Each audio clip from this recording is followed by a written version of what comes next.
मैं आज इस सदन में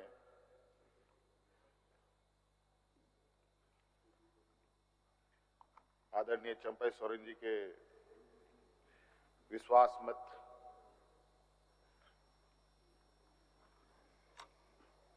के इस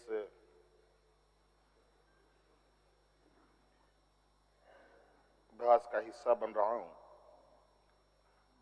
और हमारी पूरी पार्टी और पूरा गठबंधन दल आदरणीय चंपई सोरेन जी को समर्थन करता है और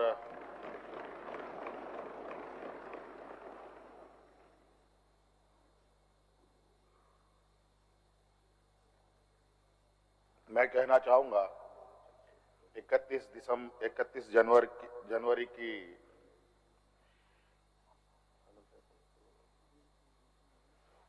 जो काली रात, काला अध्याय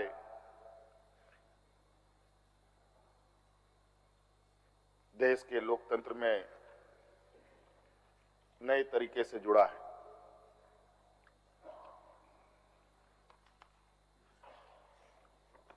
इकतीस तारीख रात को देश में पहली बार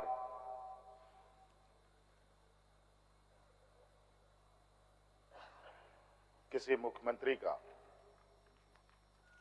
गिरफ्तारी हुई हो, मेरे संज्ञान में नहीं है। ये मुझे लगता है ये पहला घटना है और मुझे लगता है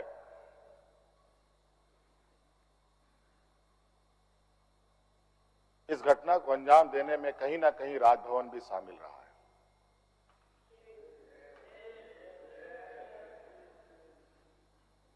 और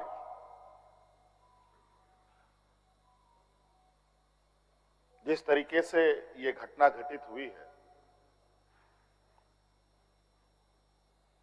मैं बहुत आश्चर्यचकित हूं।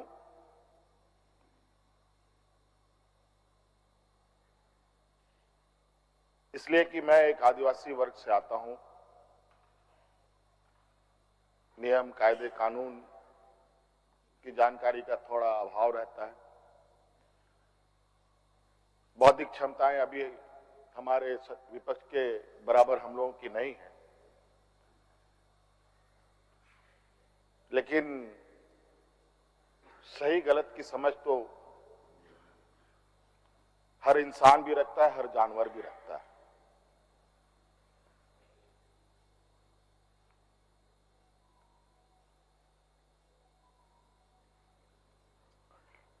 अध्यक्ष महोदय, बड़ी सुनियोजित तरीके से, बड़े लंबे समय से 2022 से 31 तारीख को दिए गए अंजाम की पटकथा लिखी जा रही थी। बड़े तरीके से उस पकवान को बहुत धीमी आंच में पकाया जा रहा था, लेकिन ये इनकी जो पकवान है ये पकने को तैयार नहीं थे। लेकिन इन प्रकार इन्होंने इस आधे अधूरे पकवान को अपने लिए परोसा और बड़ी सुनियोजित तरीके से मुझे अपनी गिरफ्त में लिया है।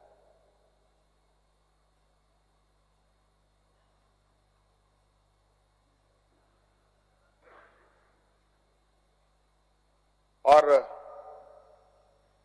आज कहीं ना कहीं ऐसा लगता है अध्यक्ष महोदय कि बाबा भीमराव अंबेडकर जी का जो सपना था कि सभी जात धर्म के लोग एक समान प्लेटफॉर्म पे आए, एक बराबरी और एक साथ चले, मुझे लगता है कि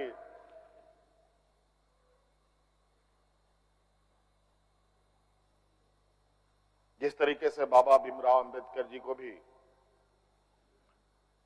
अपना समाज छोड़कर बौद्ध धर्म अपनाना पड़ा, ऐसे ही आदिवासी दलितों के साथ भी आने वाला भविष्य में करने की तैयारी हो रही है।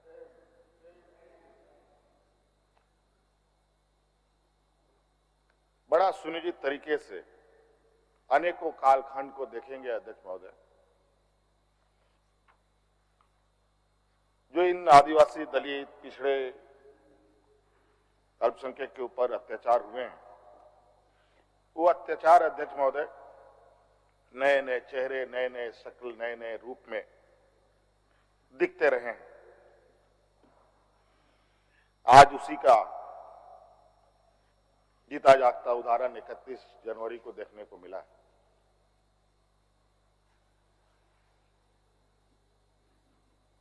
और आज कहीं ना कहीं इन वर्गों के प्रति जो हमारे सत्ता पक्ष की घृणाएं हैं, ना जाने इनकी घृणाएं इतनी, इनको ताकत कहां से मिलती है, ये हमारे समझ से परे है।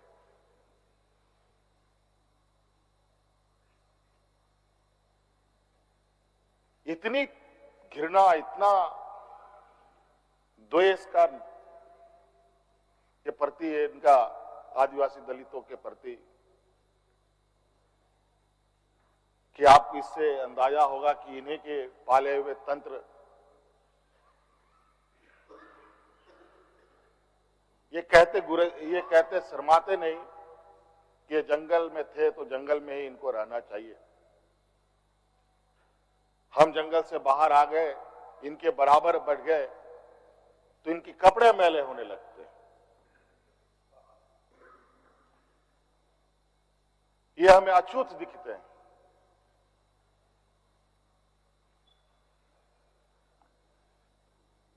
और इन्हीं विडंबना को तोड़ने के लिए हमने एक प्रयास किया था अध्यक्ष महोदय, क्योंकि झारखंड आदिवासी, दलित, पिछड़ा राज्य है। इन समूह को आगे बढ़ने का, इनका मार्ग प्रशस्त करने में हमने कोई कमी नहीं छोड़ी। इनका बस चले तो हम अभी भी जंगल में जाकर के वही 50-100 साल पुरानी जिंदगी में जिए। और मुझे इसका आभास था अध्यक्ष महोदय, जो इनके अंदर छुपी कुंठा है वो आए दिन ये बयां करती थी। इनके आचरणों से, इनके बयानों से।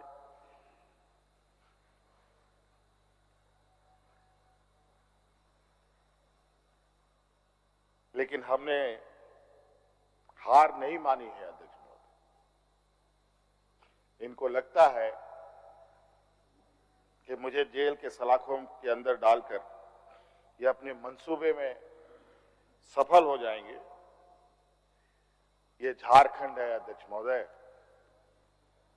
ये देश का एक ऐसा राज्य है जहां हर कोने में आदिवासी, दलित, पिछड़े वर्गों से अनगिनत सिपाहियों ने अपनी कुर्बानी देकर यहां के आदिवासी दलितों की जान बचाई। देश आजादी के सपने भी ये लोग नहीं देखते थे अध्यक्ष महोदय, तब से झारखंड के आदिवासी अपनी हक अधिकार की लड़ाई लड़ रहे। ये तो बहुत बाद में आए, लेकिन बौद्धिक संपन्नता, आर्थिक संपन्नता, आज तक इन लोगों ने देश का गांधी टोपी नहीं पहना अध्यक्ष महोदय।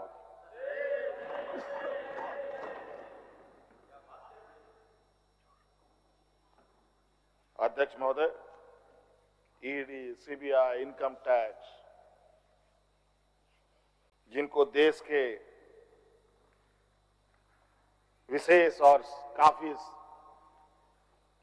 संवेदनशील व्यवस्थाएं कही जाती है, जहां करोड़ों रुपया, 12 लाख, 14 लाख करोड़ रुपया डकार कर इनके सहयोगी विदेश में जाके बैठे हैं, उनका एक बाल बाका करने का औकात इनके पास नहीं है। इनके पास औकात है देश के आदिवासी, दलित, पिछड़े के ऊपर और बेगुनाह लोगों पर, और उसमें भी गुनाह किया हो तब की बात तो अलग है, बेगुनाहों पर अत्याचार कर। आज मुझे किस लिए अरेस्ट किया गया अध्यक्ष महोदय? 8.5 एकड़ जमीन के घोटाले पर। अगर है हिम्मत सदन में तो कागज पटक कर दिखाएं कि 8.5 एकड़ का जमीन हेमंत सोरेन के नाम पर है। अगर होगा मैं उस दिन से राजनीति से इस्तीफा दे दूंगा। अध्यक्ष महोदय, जब राजनीतिक रूप से ये नहीं सकते हैं तो ऐसे ही बैकडोर से हमला करते हैं, पीठ पर हमला करते हैं। अध्यक्ष महोदय, मैं आंसू नहीं बहाऊं, आंसू वक्त के लिए रखूंगा। आप लोगों के लिए आंसू का कोई मतलब नहीं। आदिवासी दलितों का, पिछड़ों का, आदिवासी के आंसुओं का कोई मोल नहीं। वक्त आने पर हम इनके एक एक सवालों का जवाब और एक एक इनके षड्यंत्र का जवाब वक्त आने पर बड़ी माकूल तरीके से दिया जाएगा। एक्चुअली दुर्भाग्य है अध्यक्ष महोदय इस राज्य का, तथाकथित हमारे राज्य के ही कुछ लोग जो ऐसे सामंती विचार वाले के चरणों में जाकर के झुककर उनकी सेवा और पूजा अर्चना में लगे। नहीं तो इस राज्य की इतनी दुर्दशा नहीं होती अध्यक्ष। राज अलग हुए 23 साल हो रहे हैं, 24 साल हो गए अध्यक्ष महोदय। किसने सबसे अधिक राज किया इस राज्य में? ये मुझे बोलने का जरूरत नहीं है, किसी को बताने की भी जरूरत नहीं। सब अपने गिरेबान में देखें, सबको पता चलेगा कौन कहां बैठा, किसने क्या काम किया। घोटाले इनको 2024 से ही नजर आ रहे हैं, 2000 से नजर नहीं आ रहे, 2019 से ही इनको नजर आ रहे हैं। आज ये नहीं चाहते अध्यक्ष महोदय देश का आदिवासी, दलित, पिछड़ा, अल्पसंख्यक देश के सर्वोच्च स्थान पर पहुंचे। ये नहीं चाहते कि ये जज बने, ये नहीं चाहते ये IAS IPS बने, ये नहीं चाहते ये राजनेता बने। इन्हीं के साथ बैठे लोग हैं। इन लोगों ने भी आदिवासी नेता बनाया था मुख्यमंत्री। बता दीजिए इन कितने आदिवासियों ने 5 साल पूरे किए। और मुझे पता था ये मुझे भी 5 साल पूरा करने में रोड़े अटकाएंगे।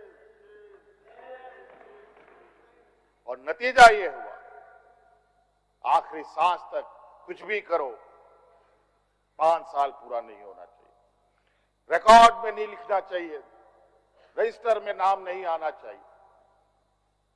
बस यही। अध्यक्ष महोदय, हम लोगों ने सर झुकाकर चलना नहीं सीखा। यही खासियत है आदिवासियों। लेकिन होता है कि सरसों में ही भूत है तो साला भूत भागेगा का, माफ कीजिएगा, सरसों में ही भूत है तो भूत भागेगा का। यहां कुछ भूत ऐसे भी हैं जिसकी वजह से ये कठिनाइयों का सामना करना पड़ता है।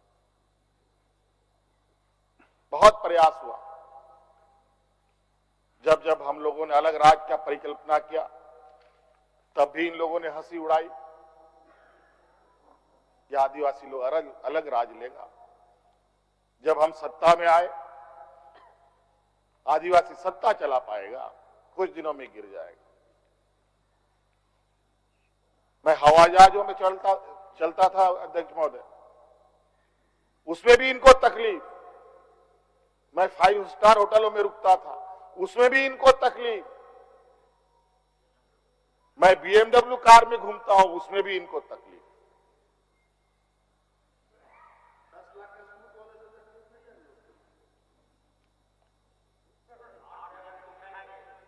क्या कहावत है कि हम करें तो गुनाह, ये करें तो क्या? यही कहावत है। खैर छोड़िए। अध्यक्ष महोदय, बड़ा विचित्र स्थिति है।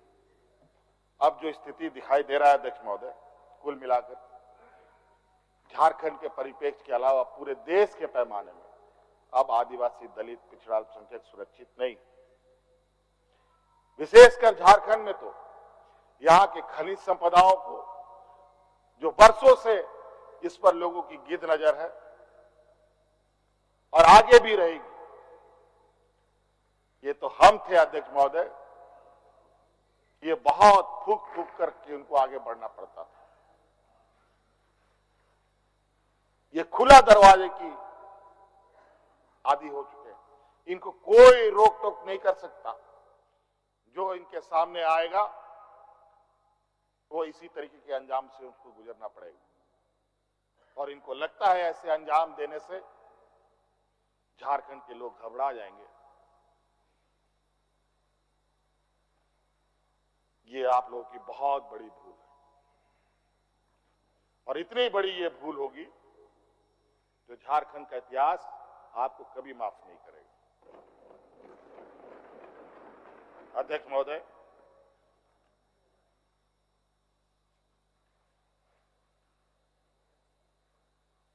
आज जो षड्यंत्र का पैमाना है वो इस कदर बड़े उसके जो दायरे बने हैं, कानून के अंदर रह कर गैर कानूनी काम करना कैसा हो, ये कर किसी से सीखना हो तो इन लोगों से सीखिए और इनके संस्थाओं से सीखिए। मैं तो कहता हूं, मैं फिर से कहता हूं कि आप लोग दस्तावेज लाइए सदन में, या आपने ईडी और सीबीआई को सपोर्ट कीजिए और कोर्ट में पेश करें। एक भी दस्तावेज अगर आप लोग निकाल के दिखा दें कि हमने 8.5 एकड़ जमीन हड़पी है, तो मैं उसी दिन राजनीति से संन्यास किया, झारखंड छोड़ के चला जाऊं। अब इनको नहीं मिला तो हमारे बीवी, बच्चों, परिवारजनों के खाता बही ढूंढने में लगे।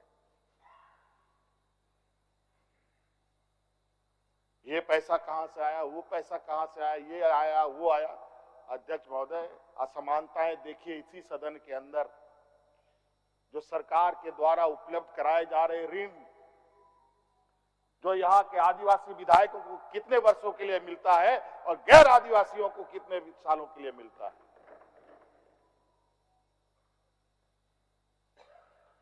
इस विषय पर गंभीरता से सोचने की आवश्यकता है। देखो, ये बहुत लंबी लड़ाई। आज जिस तरीके से बड़ा मछली छोटा मछली को खा जाता है, सामाजिक व्यवस्था में भी यही कहानी है। एक बड़ी व्यवस्था छोटी व्यवस्था को खाने का हर बरकस प्रयास करती है। प्रभु राम का प्राण प्रतिष्ठा हुआ 22 जनवरी को। राम राज आ गया, पहला कदम बिहार पड़ा। बेचारा एक पिछड़ा वर्ग का व्यक्ति की क्या हद होगी आप जानते हैं। दूसरा कदम झारखंड पर पड़ा, एक आदिवासी मुख्यमंत्री को निगलने का प्रयास। क्योंकि इस आदिवासी मुख्यमंत्री के शरीर में हड्डियां कुछ अधिक है, इसलिए उस हड्डी को निकालने के लिए ईडी उसका डिसेक्शन करने में लगी हुई, ताकि हम कैसे इसको निगल जाए। लेकिन इतना आसान नहीं। गलती से गले में फंस गया तो पूरा का पूरा आंतड़ी फाड़ के बाहर। इस वजह से संभल के खाने का कोशिश कीजिएगा। इस वजह से अध्यक्ष महोदय, मुझे कोई गम नहीं कि मुझे आज ईडी ने पकड़ा। जिस तरीके से बंधुदा का सदस्यता लिया, ये आप चुनाव नहीं लड़ सकते हैं। हो सकता है मेरा भी यही असर है। सत्ता लुलुपता के लिए हम लोग कभी नहीं आए अध्यक्ष महोदय। लेकिन ये बात मैं इस सदन में कहना चाहूंगा कि झारखंड मुक्ति मोर्चा का उदय झारखंड के मान सम्मान स्वाभिमान को बचाने के लिए हुआ है। और इस मान सम्मान स्वाभिमान के प्रति जो भी बुरी नजर डालेगा उसको हम मुंह तोड़ जवाब देंगे, चाहे राजनीतिक रूप से हो, चाहे कानूनी रूप से हो, चाहे वो किसी भी जंग मैदान में हो। ये हमारा संकल्प है। ना हम पीछे हटे हैं, ना हम लोगों ने पीठ दिखाई है अध्यक्ष महोदय। इसलिए अध्यक्ष महोदय, मुझे तो कोर्ट का आदेश है कि मीडिया के सामने या बाहर वक्तव्य नहीं देना है। तो हमने ईडी वाले से पूछा, क्या सदन में भी बात नहीं रखनी है? तो उन्होंने ये भी कहा, नहीं सदन में भी आप नहीं रख सकते। हम बोले वाह। तो मैंने कहा कि आइए स्पीकर साहब के टेबल में खड़े हो जाइए, बैठ जाइए, वहां से आदेश जारी कीजिए, फिर हम चुप हो जाएंगे। ये स्थिति है अध्यक्ष महोदय। अब उस दिन का इंतजार है। अभी तो गवर्नर हाउस का कोरम पूरा हो गया। अब विधानसभा से लोग कब अरेस्ट होंगे, राष्ट्रपति भवन से कब अरेस्ट होंगे, लोकसभा राज्यसभा से लोग कब अरेस्ट होंगे? 150, 200 सांसदों का निलंबन। क्या अध्यक्ष महोदय ये इतिहास के सुनहरे अक्षरों में लिखा जाएगा? अध्यक्ष महोदय, बड़ी विचित्र स्थिति देश में। और मैं ये कहना चाहूंगा अध्यक्ष महोदय, विशेषकर आदिवासी दलित पिछड़े भाइयों से, आप तैयार हो जाएं। अब शोषण की एक नई परिभाषा गढ़ने जा रही है। अगर अपने आप को आपने कमजोर किया तो आने वाली पीढ़ी कभी माफ नहीं करेगी। तो अध्यक्ष महोदय, राज्यपाल महोदय आए और 32 पेज का इन्होंने अभिभाषण पढ़ा। हम लोग लाख चिल्लाते रहे। अध्यक्ष महोदय, अभिभाषण पढ़ के क्या होगा जब देश में लोकतंत्र ही नहीं बचेगा? आज हर चीज पिछले दरवाजे से हो रहा है। अध्यक्ष महोदय, खैर इतना तो हम लोग बुद्धि ज्ञान है नहीं, लेकिन समय ऐसा भी नहीं है, समय से बड़ा बलवान धरती में कोई नहीं है। और वक्त फिर घूमेगा और फिर हम आपके सामने उपस्थित होंगे और इतनी मजबूती के साथ उपस्थित होंगे कि फिर जो षड्यंत्र कर रहे हैं वो षड्यंत्र आपके धरे के धरे रहे और इस देश के और अपने राज्य के आदिवासी दलित पिछड़ों के लिए जो संघर्ष करना होगा वो करते रहेंगे। धन्यवाद।